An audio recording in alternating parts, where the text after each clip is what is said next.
It's on record now? It is now. This shit is strong. This is an espresso. I don't know if they can see this, but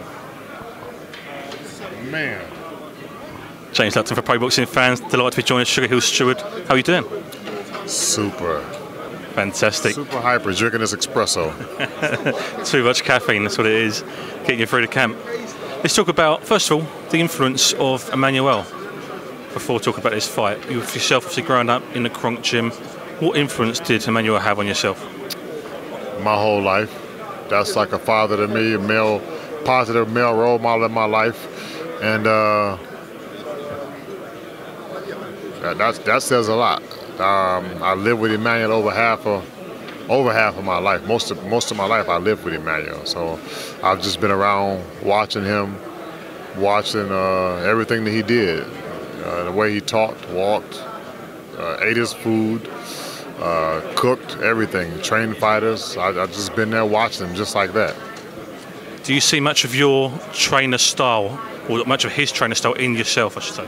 Definitely, 100%. And I believe from what I'm hearing from Tyson Fury and Andy Lee and some other fighters that Emmanuel have trained that I've worked with, they say the same thing. They say, wow, it's just like Emmanuel.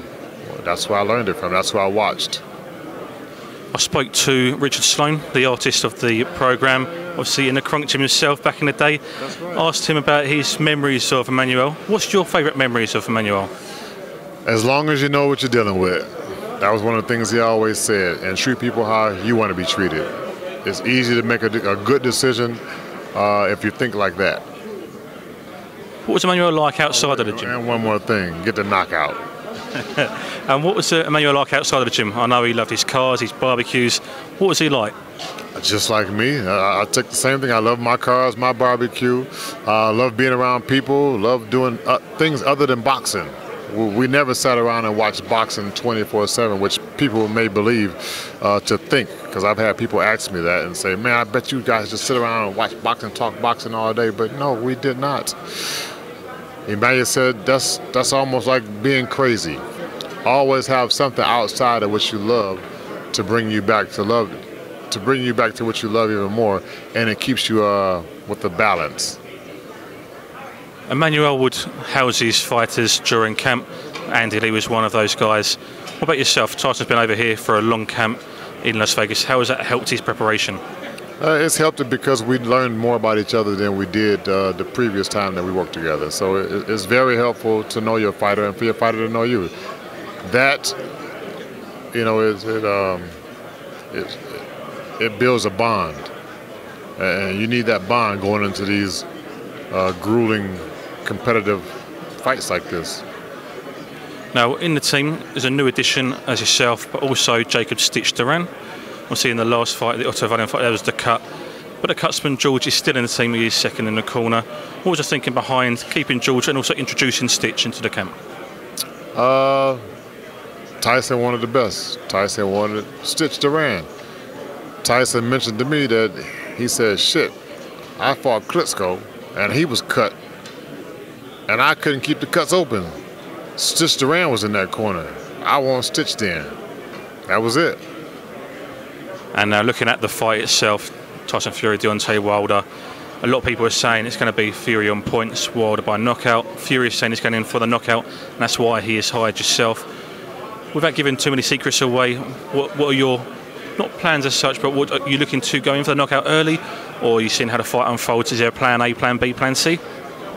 There's a plan all the way up to 26 or 12, whatever. There's 12 plans. We got something for every round. You have to prepare yourself the best, and Tyson prepared the best for this fight. I would definitely like a first round knockout, while Tyson's talking about 2.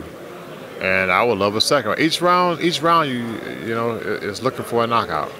That's part of the Kronk attitude. The Kronk way is to look for something, make it happen, get an early night.